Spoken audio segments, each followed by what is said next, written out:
The Montana cold cut through my skin like ice blades, and the metallic scent of my own blood mixed with the sweet aroma of the pine trees surrounding me. My hands trembled, not just from the cold, but from the pure adrenaline coursing through my veins at 68 years old. The bear was there, just 10 meters away from me, its small black eyes reflecting the weak light from my nearly dead flashlight. But it wasn't the animal that terrified me in that moment. It was the memory of my own son's laughter echoing through the trees. "Good luck with the bear, old man." 3 days ago, I believed Daniel finally wanted to reconnect with me. 3 days ago, I was just a hopeful father planning a camping trip with the son I barely saw for 2 years. Now, with the wild creature growling low, I knew the truth about the betrayal my own family had orchestrated. And while the bear prepared to attack, a single question hammered in my mind. Did they really believe that Harold Whitmore would die so easily?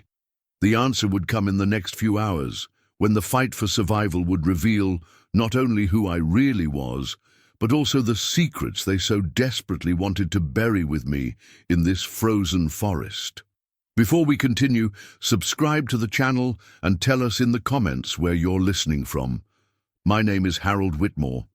The call came on an ordinary Tuesday when I was fixing the back fence of my 40-acre property. "Dad?" Daniel's voice sounded hesitant from the other end of the line, as if he was forcing the words out of his throat. I was thinking, "Well, I thought maybe we could do that camping trip you always talked about when I was a kid." I dropped the hammer on the dirt floor.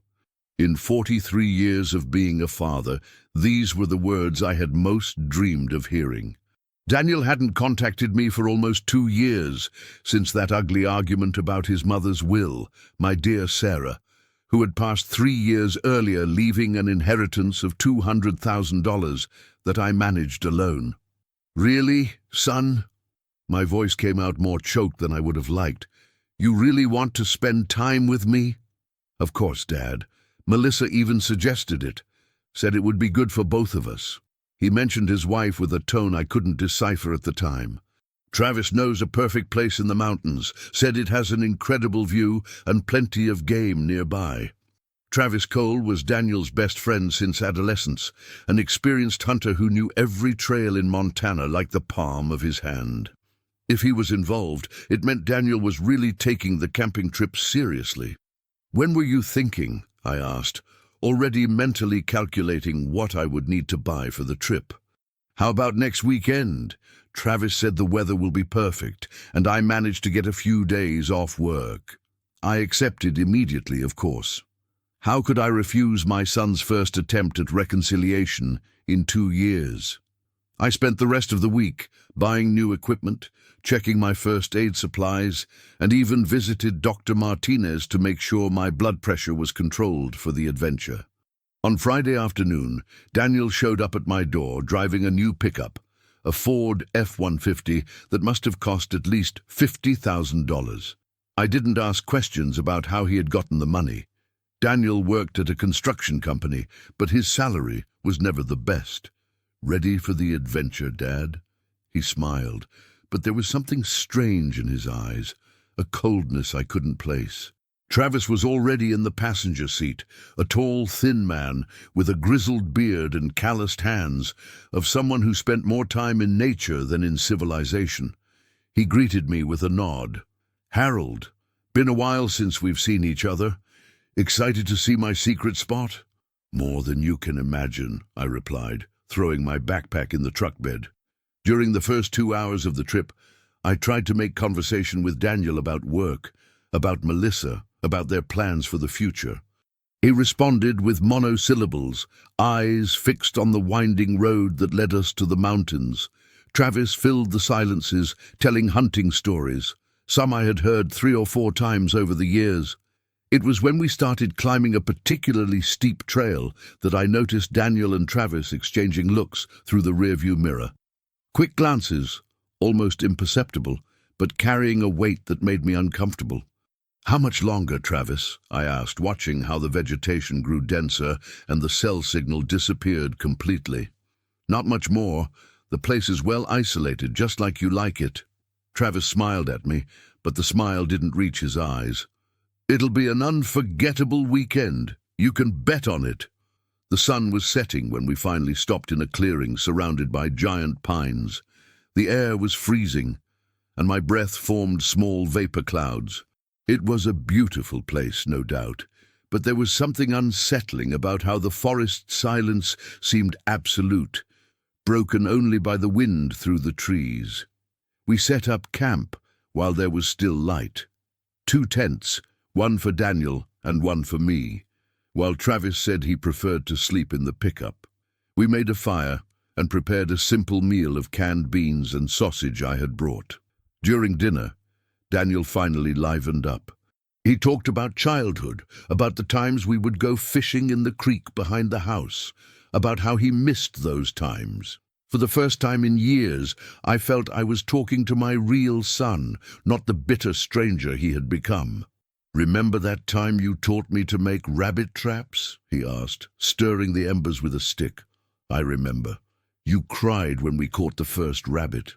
"I was 8 years old." He laughed, and for a moment he seemed like the boy I knew. "You said a man needed to know how to take care of himself in nature, and I still believe that," I replied, warming my hands near the fire. "Nature doesn't forgive the weak or unprepared." Travis let out a dry laugh. "Wise words, Harold. Wise words." Around 10 at night, Daniel announced he was tired and retired to his tent. Travis stayed with me for a few more minutes, smoking a cigarette and watching the stars that shone like diamonds in Montana's clear sky. "Your boy has grown up, Harold," he said suddenly. "He has. Sometimes I still see him as that little boy who chased squirrels. People change." Travis threw the cigarette into the fire, where it crackled and disintegrated, sometimes in ways we'd never imagine. There was something prophetic in his words, but I was too tired to analyze. I said goodbye and entered my tent, falling asleep to the sound of wind through the pines and the low crackling of dying embers. It was the sound of the pickup starting that woke me, still before dawn. The engine rumbled low in the darkness, followed by the unmistakable sound of tires crushing dry branches and leaves. I stumbled out of the tent, still half asleep, expecting to see Daniel and Travis preparing for some morning hunt. What I found was an empty clearing, illuminated only by the waning moon, with the smell of gasoline still hanging in the cold air. "Daniel!" I shouted, my voice echoing among the tall trees. "Travis!" Only silence answered me, that kind of deafening silence that only exists in the heart of the forest, where even insects seem to pause to listen. I searched for them around the camp, calling their names until my throat began to scratch. Daniel's tent was empty, the sleeping bag still warm. His equipment had disappeared, as well as his backpack with supplies. That's when I found the note. It was pinned to the trunk of a giant pine, right at my eye level, as if they wanted to make sure I would see it. The paper was ordinary, but the handwriting was unmistakably Daniel's, the same careless handwriting I had recognized since third-grade homework. "Dad, the time has come for you to learn to really fend for yourself. You always said nature doesn't forgive the weak. Let's see if you were right. P.S. Watch out for bears.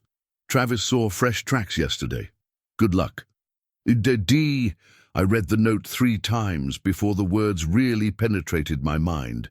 My own son, my only son, had abandoned me in the middle of a Montana forest, at least 80 kilometers from the nearest town, with limited provisions and no form of communication. The morning cold suddenly seemed more cutting. My breath formed dense vapor clouds, and I could feel the temperature dropping even more as the sun remained hidden behind the mountains. I went back to my tent and took inventory of what remained. My backpack was still there, intact, with clothes for 3 days, a small reserve of canned food, my first aid kit, and a flashlight with extra batteries. Daniel had taken everything that was his, but left the tent set up, perhaps out of pity, or perhaps to prolong my agony. While examining my supplies, a memory hit me like a punch to the stomach. The argument about Sarah's will, 2 years ago. Daniel was furious because I had decided not to distribute the inheritance immediately, preferring to keep it in investments until I was sure he and Melissa would use the money responsibly. "Don't you trust me, Dad? After everything I've been through, you still treat me like a child." "It's not a matter of trust, Daniel. It's a matter of responsibility. $200,000 is a lot of money. For you, maybe. For me, it's the chance to start a new life with my wife." The conversation had ended with him slamming the door and shouting that I would see what it was like to live without family. At the time, I thought they were just words said in anger.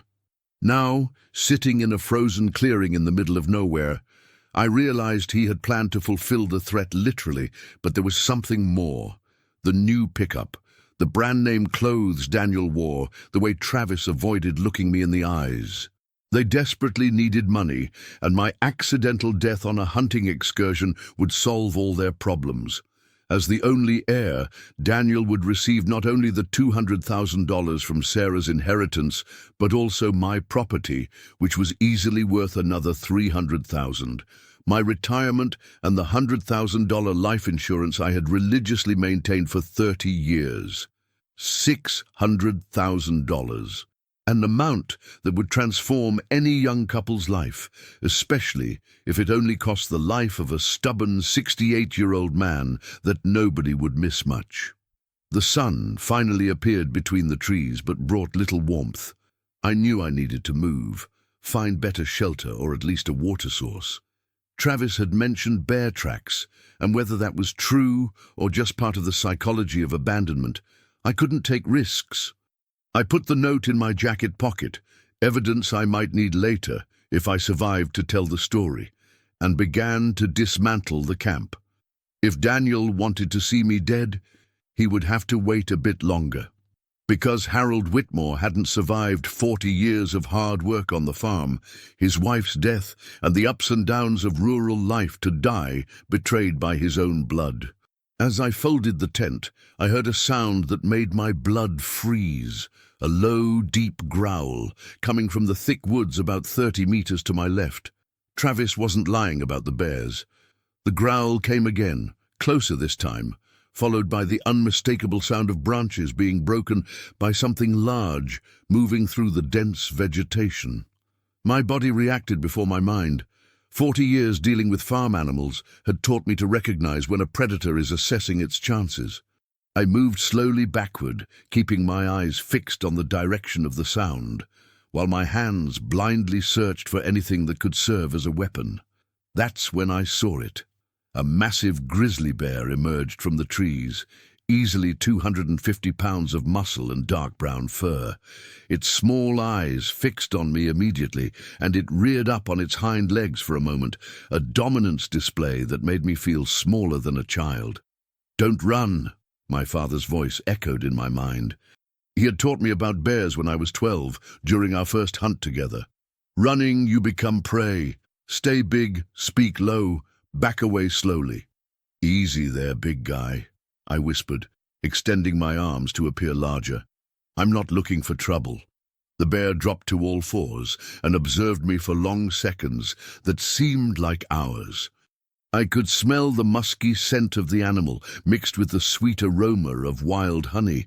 There was probably a hive nearby, which explained its presence in the area.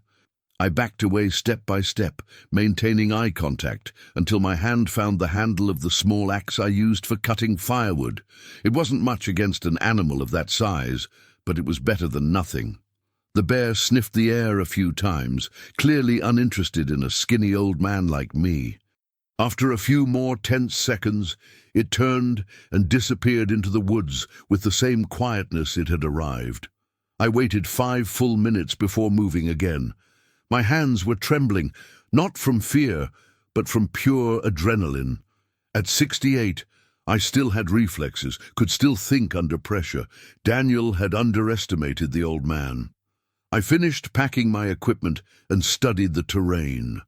Travis had chosen the abandonment location well. We were in a mountainous region, surrounded by dense forests in all directions. Without GPS or compass, it would be easy to get lost and die of exposure before finding civilization. But I had spent my whole life reading nature's signs. The sun had risen in the east, obviously, and the mountains created shadows that would help me maintain direction. More importantly, I could hear the distant sound of running water, probably a stream that would eventually lead to a larger river. Water always leads to civilization. I shouldered my backpack and began walking toward the sound of water, leaving behind only the cold ashes of the previous night's fire. With each step, Daniel's note seemed to burn in my pocket like a physical reminder of betrayal. But as I walked, something else was burning inside me. Anger. Pure and simple anger of a man who had spent his entire life working, sacrificing, building a future for a son who now wanted to see him dead. The stream was wider than I expected, almost 3 meters wide, with crystal-clear water running over smooth stones. The sound was comforting, a counterpoint to the deadly silence of the forest. I filled my canteen and drank deeply, the ice-cold water burning my throat. It was while I was kneeling by the bank that I noticed the footprints in the mud. Bootprints, recent. 2 different people, one with larger feet than the other. Daniel and Travis had passed through here, probably following the same reasoning I was. Water leads to civilization. But they had a huge advantage. They knew where they were going. Travis knew every trail, every shortcut, every landmark in these mountains. While I dragged myself through the forest like a lost tourist, they were probably already back in town, drinking beer and laughing at the old fool they had left to die. The anger burned hotter. They had calculated everything. The isolated location, the abandonment, even the possibility of bears finishing the dirty work for them. In their minds, I was already dead. Daniel had probably already called Melissa to tell her the first part of the plan had been executed, but I wasn't dead. Not yet.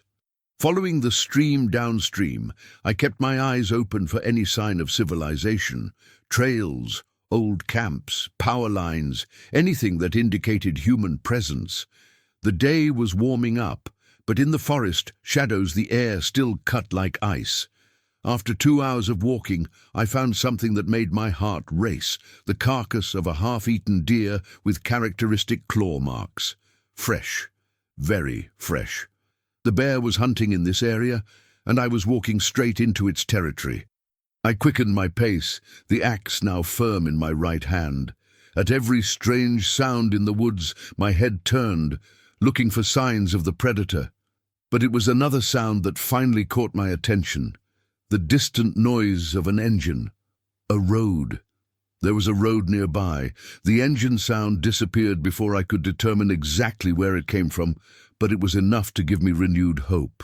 I left the stream and began climbing a steep elevation, following the approximate direction of the sound. My feet slipped on wet leaves and exposed roots, and my heart beat hard, both from the effort and the possibility of finally finding an exit from this green hell. It was at the top of the elevation that I saw it. A dirt road winding between the trees, maybe 500 meters below me. It wasn't a highway, just a dirt road that loggers used to transport logs, but it was civilization. I descended the slope carefully, using trees to balance myself. At 68, a fall could mean certain death in this isolated place. When I finally reached the road, I knelt and kissed the packed dirt ground like a shipwrecked person kissing the beach. The road extended in 2 directions, disappearing around curves between the trees. I chose to go left, reasoning it would generally lead downward, toward the valleys where people build towns. I walked for almost an hour before hearing another engine approaching. This time, I didn't hesitate. I positioned myself in the middle of the road and waved my arms like a desperate man, which was exactly what I was. The pickup that appeared around the curve was old and dusty, with 2 men in the cab. For a moment, my heart raced, thinking they might be Daniel and Travis coming back to finish the job. But when the vehicle stopped, I recognized the driver. Earl Thompson, the county sheriff. Harold Whitmore? Earl got out of the pickup with a confused expression. "What the hell are you doing here in the middle of nowhere?" "Sheriff Thompson." My voice came out hoarse with relief. "Thank God." The man next to Earl was younger, probably a deputy. Both looked at me as if I were a ghost, which in a way I was, a living dead man walking on a road where he shouldn't be. "Weren't you supposed to be camping with your son?" Earl asked, approaching. "Daniel stopped by the station last night. Said you guys were going to stay a few more days in the woods." The puzzle pieces began fitting together in my mind.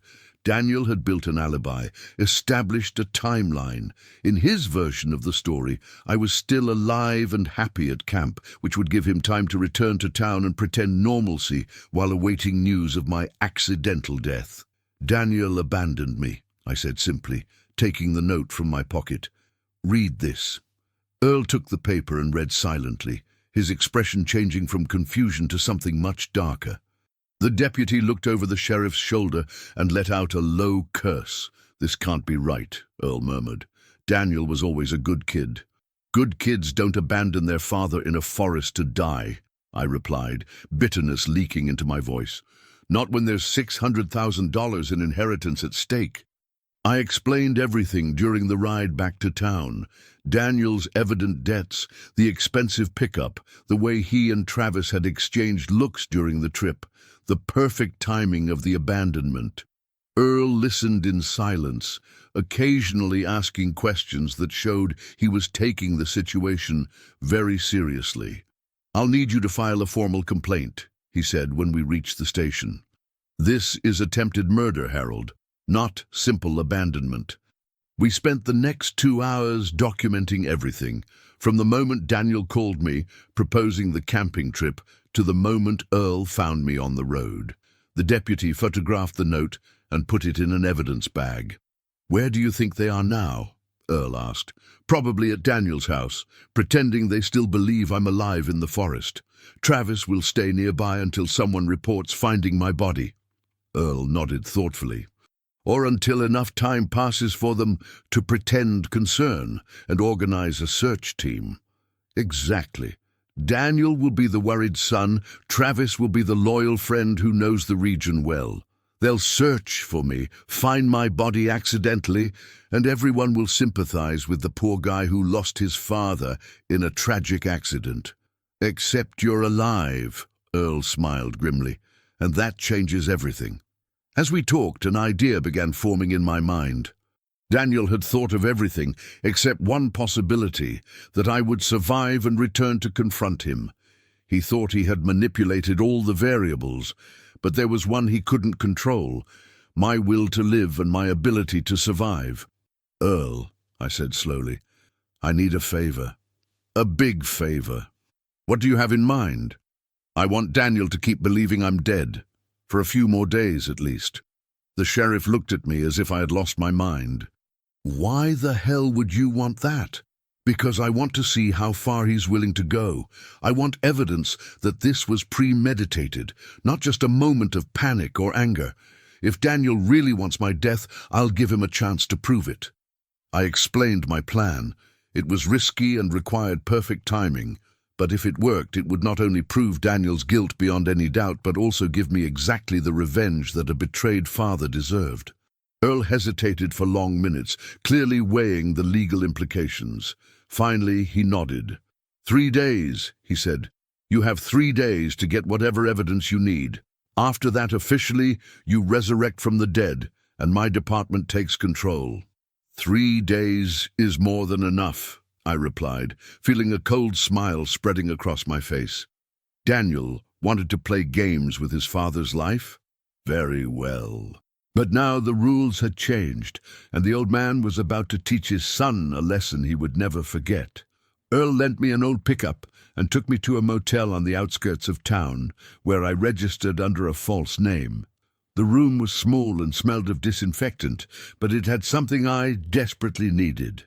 A window with a direct view of the main street, where I could observe movements without being seen. In the first 6 hours, nothing happened. I spent the time planning my revenge and calling some contacts I maintained in town.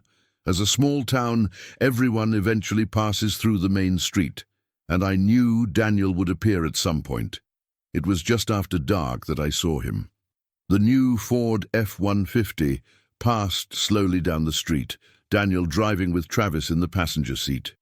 They stopped at the Rusty Anchor, the only decent bar in town, and I watched through the windows as they ordered drinks and settled at a table in the back. I waited another 30 minutes before crossing the street. The bar was half empty, typical for a Wednesday night. I found a spot at the counter where I could observe Daniel and Travis without being noticed, ordering a beer I had no intention of drinking. Said it could take a week, Travis was saying in a low voice. Bodies can go unfound for a long time in those woods. Melissa is getting nervous, Daniel responded, stirring his whiskey. She keeps asking when we should start officially worrying. Give it a few more days, then we can suggest a search team. I'll volunteer to guide them, obviously. Daniel laughed. Not a happy laugh, but something cold and calculated. Ironic, isn't it? The guy who helped create the problem also helping solve it. I felt bile rise in my throat. They were talking about my death like a simple business transaction, weighing timeline and logistics with all the emotion of a weather report. Do you think he suffered much? Daniel asked suddenly. Travis shrugged. Probably. Old man, cold night, no proper equipment, plus those bears in the area. He left the sentence hanging. Good. Daniel's voice was low but full of years of resentment. Maybe now he'll understand what it's like to be abandoned. I had heard enough. I got up from my stool and walked to the bathroom, where I took out my phone and called Earl. They're at the Rusty Anchor, I whispered. Talking about my death like they're discussing a football game. Can you get recording equipment? Already have it, Earl responded. I was waiting for this call. Give me 20 minutes. When I returned to my spot at the bar, Daniel and Travis were in deep conversation about something I couldn't hear properly, but their body language was relaxed, confident, two men who believed their plan was working perfectly. Earl appeared precisely at 9 o'clock, dressed in civilian clothes and carrying what looked like a small toolbox. He settled at a table near Daniel and Travis, ordered dinner, and casually began working on some papers. To any observer, he looked like just another customer, maybe a traveling salesman having a quick meal. But I knew the small recording device in his toolbox was capturing every word. Just the insurance money is $100,000, Daniel was saying when the device started working. Plus, the property appraisal last month showed $350,000 for the land. And that inheritance from your mother. $200,000 in investments earning about 6% annually, plus another $50,000 in her personal savings that he never touched. Travis whistled low. That's serious money, Daniel. Life-changing money. Exactly. And all because my stubborn old man was too proud to give me what should already be mine. Sarah left that money for both of us, not just for him to control. I felt anger burning in my chest. Sarah had indeed left money for both of us, but she had specifically asked that I manage it until Daniel showed maturity and responsibility. She was worried about his spending habits, his tendency to make impulsive decisions. She was right to worry. So when does this all become official? Travis asked. As soon as they find the body, or as soon as enough time passes for him to be declared legally dead. Either way, Melissa and I can start fresh. And if someone asks questions, about why you left him alone? Daniel leaned back, confident. Who's going to ask? He always talked about wanting one last adventure, one last camping trip. People will say it's sad that he died doing what he loved. And Travis Cole, the experienced guide, did everything possible to keep the old man safe, Travis added with a sarcastic smile. Exactly. We're victims here too. The son who lost his father, the friend who couldn't save him. Everyone will sympathize with us. Earl looked at me from across the room and nodded discreetly. We had everything we needed, motive, timeline, and cold planning. But I still wasn't finished. Daniel wanted to play the grieving son. I would give him a performance he would never forget. I left the bar through the back exit and returned to my motel room. The first phase of my plan was complete. I had evidence of premeditation that would destroy Daniel in court. But the second phase would be much more personal. I picked up a notepad and began writing a letter in my own handwriting. A letter that Daniel would soon believe had come from beyond the grave. The next morning, Earl brought me a small camera and a wireless microphone. "Are you sure about this plan, Harold?" He looked worried, adjusting the equipment inside my jacket. "This could go very wrong." "Daniel wants to see me dead," I replied, checking the sound on the microphone. "I'll give him exactly what he wants, until the moment he least expects it." I spent the morning preparing the scene. Earl had gained access to my property through a routine search warrant. Officially, they were looking for clues about my disappearance. In reality, they were helping me plant evidence of my own death. At 2 in the afternoon, Daniel arrived home accompanied by Melissa. Even from a distance, through the binoculars Earl had lent me, I could see the tension on my daughter-in-law's face. She knew. Of course she knew. She had probably helped plan everything. Melissa Whitmore had always been ambitious. When Daniel first brought her home 3 years ago, Sarah had commented to me that there was something calculating in her eyes. "She looks at our house like she's calculating what it's worth," Sarah had said. My wife always had good instincts about people. At 4 o'clock, I left the first part of my revenge at Daniel's door. The letter I'd written the night before, sealed in an envelope with my name written on the back. The letter was simple, but devastating. "Daniel, if you're reading this, it means my plan worked. Did you really think a man who spent 40 years surviving rural life's hardships would die so easily in a forest? What you and Travis don't know is that I have pancreatic cancer.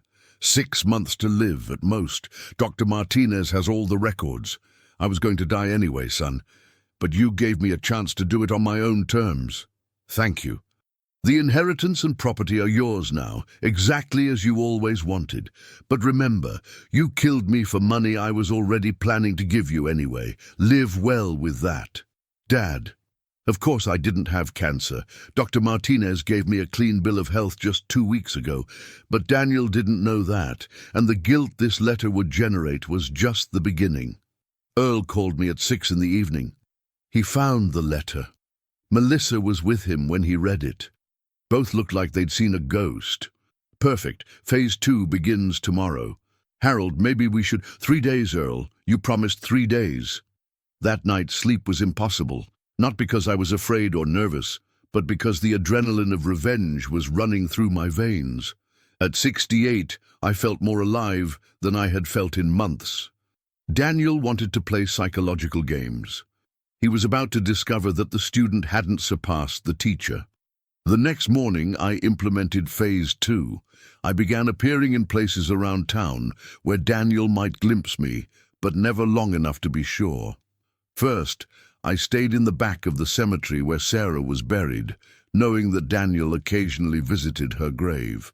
As expected, he appeared around 10 in the morning, flowers in hand. While he was kneeling by the headstone, I stepped out from behind a large monument just long enough for him to see a figure in his peripheral vision. When Daniel looked directly, I had already vanished. An hour later, I repeated the process at the hardware store where Daniel sometimes shopped. Quick glimpse, nothing more. On the third sighting, outside the church where Daniel and Melissa were married, I could see through my binoculars that he was visibly shaken. Melissa was with him, and she kept looking around nervously, as if expecting ghosts. Earl met me at my motel room that night, shaking his head. "Daniel called the station 3 times today. Says he's been seeing you around town. Wants to know if we found any evidence of your whereabouts." "What did you tell him?" "Standard response. Investigation ongoing, no new leads. But Harold, he's starting to break. Travis called too. Wants to organize a search team for tomorrow." I smiled. "Perfect timing. Tell him yes. Tell him you'll need volunteers, especially people who know the area well. You want Travis to lead a search team looking for you. I want Travis to lead a search team that finds exactly what I want them to find." Earl stared at me for long minutes. "You've changed, Harold. All this has changed you." He was right. A few days ago, I was just a gentle old man who wanted to reconnect with his son. Now I was something else, something harder, colder. Daniel's betrayal had killed that gentle man as surely as if he had left my body in those woods. What remained was someone who understood that sometimes justice requires more than just legal consequences. Sometimes it requires making someone feel every ounce of pain they tried to inflict on others. Tomorrow is the last day, I told Earl. After tomorrow, Daniel will know exactly what kind of man his father really was. And what kind is that? I looked out the window toward Daniel's house, where the lights were on, and I could imagine him pacing back and forth, wondering if his mind was playing tricks or if something impossible was happening. The kind who doesn't forgive or forget. The kind who believes betrayal should have consequences. Tomorrow, those consequences would become very, very real. The search team gathered at 6 in the morning at the police station, exactly as I had planned. From my observation point on a nearby hill, I could see Daniel and Travis talking nervously with the other volunteers. Local farmers, some veterans, people who knew the mountains well and genuinely wanted to help find a missing person. If only they knew they were being used to find evidence carefully planted by their supposed victim. Earl called me at 6:15. They're heading out now. Travis is leading back to that clearing where you guys camped. Are you sure everything is positioned correctly? I checked 3 times last night. Everything they need to find is where it should be. During the previous night, with Earl's reluctant help, I had returned to the original campsite and created a scene that would tell exactly the story I wanted. Torn clothes near a ravine, a little blood from a chicken Earl bought. Daniel wouldn't know the difference. Signs of struggle. And most importantly, my wallet, found exactly where a desperate and dying man might drop it while trying to escape. Not enough to prove death definitively, but enough to suggest that Harold Whitmore had met an unfortunate end in those woods. Around 9 in the morning, I received a text from Earl. Found the wallet. Travis identified it as yours. Daniel broke down crying. Perfect. Crocodile tears for people who didn't know the truth. 2 hours later, they're calling off the search. Travis says with the blood and torn clothes, plus the dangerous ravine, it's likely that Harold fell and couldn't get up. Daniel requesting official missing person declaration. I drove to a location where I could observe Daniel's house without being seen. As expected, in the early afternoon, people began showing up. Neighbors bringing food, friends offering support, an entire community coming together around a grieving son who lost his father in a tragic accident.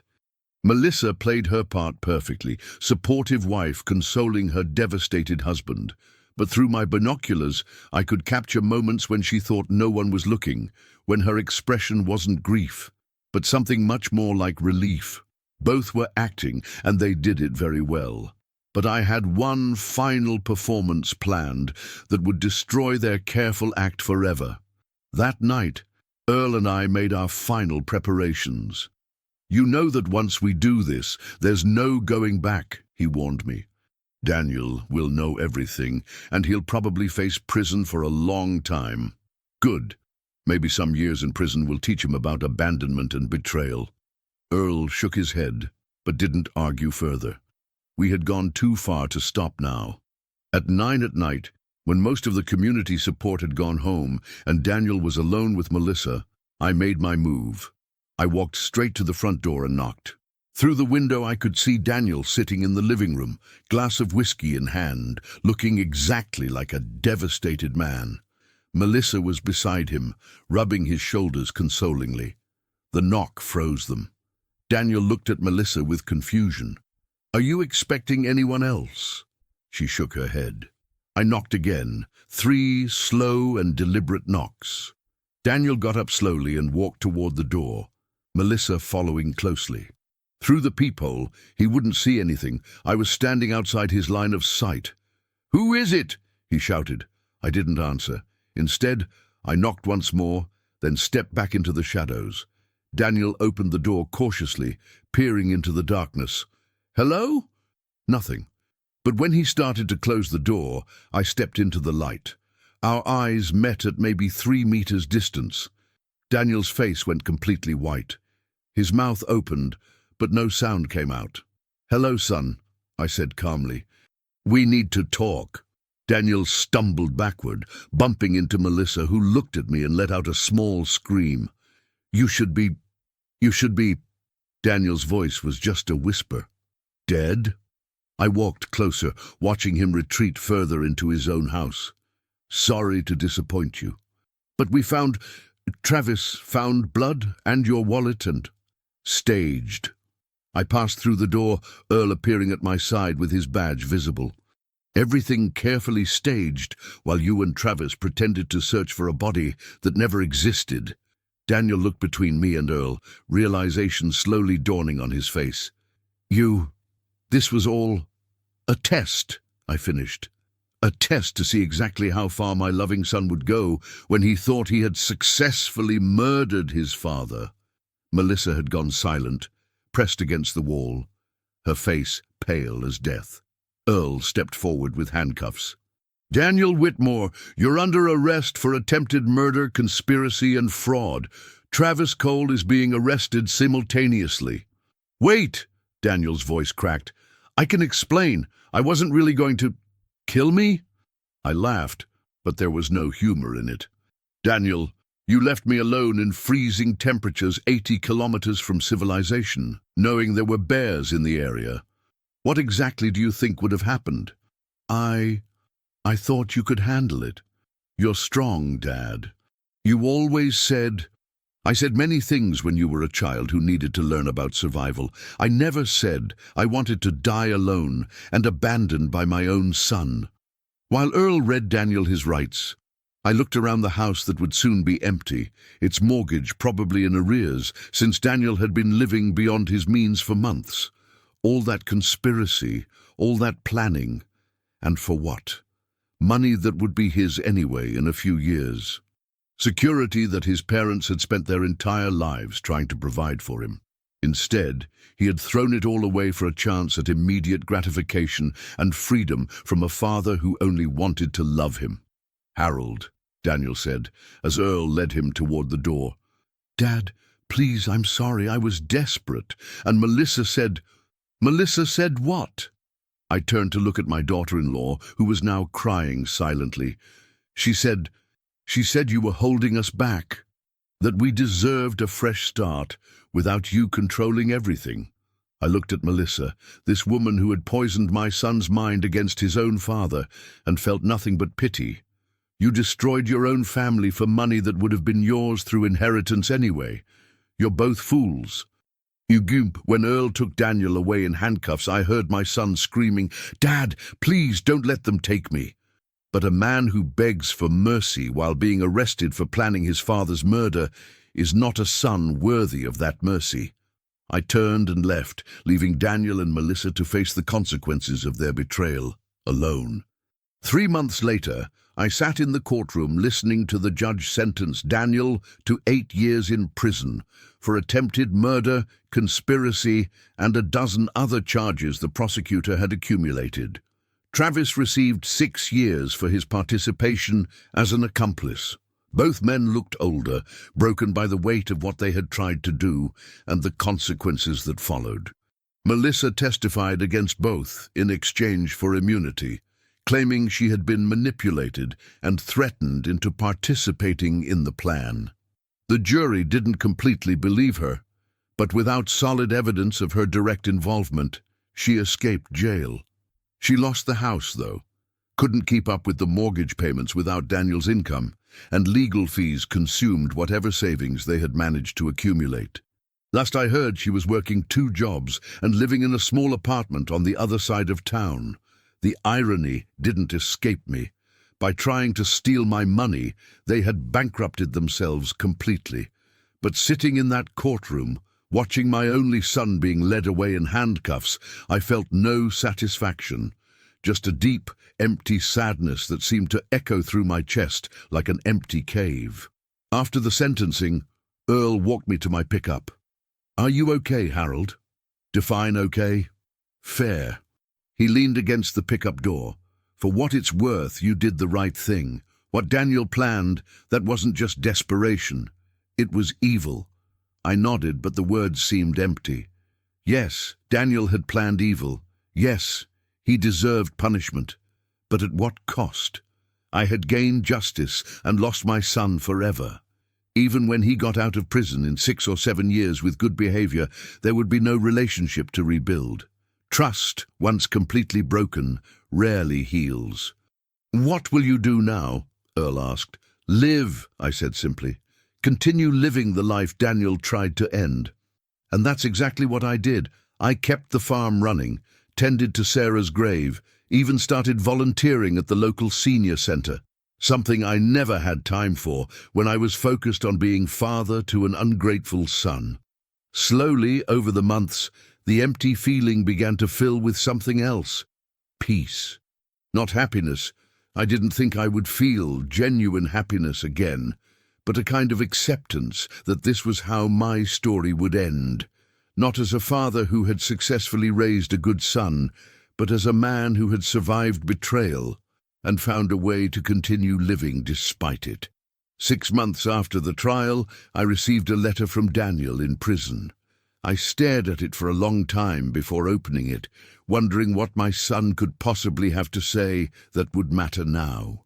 "Dad, I know you probably don't want to hear from me, but I need to try to explain, not to excuse what I did because there's no excuse, but to try to make you understand that I never stopped loving you, even when I was planning what I was planning. Prison has given me time to think about everything, and I realize now how much anger I was carrying.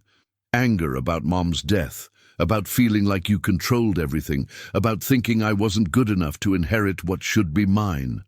Melissa fed that anger, made it grow until it became something poisonous, but the anger was always there. And that's my fault, not hers.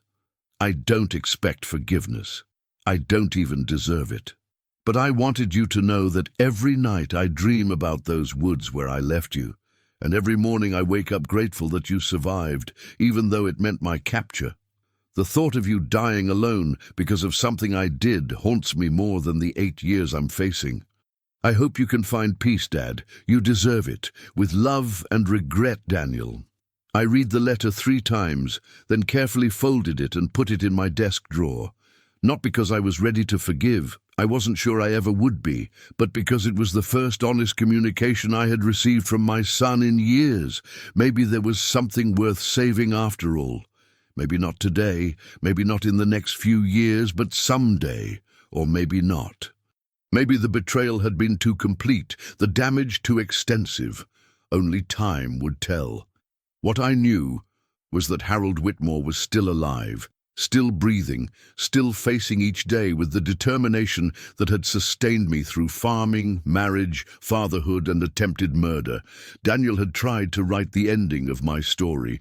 Instead, he had simply begun a new chapter, one where I was no longer anyone's father, but simply a man learning to live for himself, alone. On cold Montana mornings, when frost covered everything and my breath formed clouds in the air, I thought about that night in the woods, when I faced a bear with nothing but a small axe and the will to survive. I was still surviving. Every day was a choice to continue, and every day I made that choice again. Daniel had taught me that family could betray you, that blood meant nothing when money was involved, that love could be conditional and temporary. But he had also taught me that I was stronger than I ever imagined, that even at 68, Harold Whitmore was not a man who gave up easily. For that lesson, in a strange way, I almost felt grateful. Almost. This story confronts us with uncomfortable truths about the limits of family love and the corrosive power of greed. Harold trusted Daniel blindly, ignoring the signs that money had become more important than blood ties. How many of us also close our eyes to troubling changes in people close to us, especially when these transformations reveal dark aspects we prefer not to see? Daniel's betrayal wasn't just financial, it was the breaking of one of the most sacred bonds that exist, proving that sometimes those we love most are capable of the worst cruelties. But the story also reveals something powerful about human capacity for overcoming and rebirth after emotional devastation. Harold, at 68, discovered an inner strength he didn't know he possessed, transforming himself from victim to protagonist of his own revenge. This transformation inspires us to reflect on our own reserves of resistance. What hidden forces exist within us, waiting to be discovered when life tests us to the extreme. Harold's ability to survive, plan, and execute his justice proves that age doesn't define our limits. Determination does. Please subscribe to the channel and activate notifications so you don't miss stories like this that explore the deepest moral dilemmas of the human condition. And tell me in the comments, could you forgive a child who tried something like this against you? Or is there a limit to family forgiveness that once crossed makes reconciliation impossible?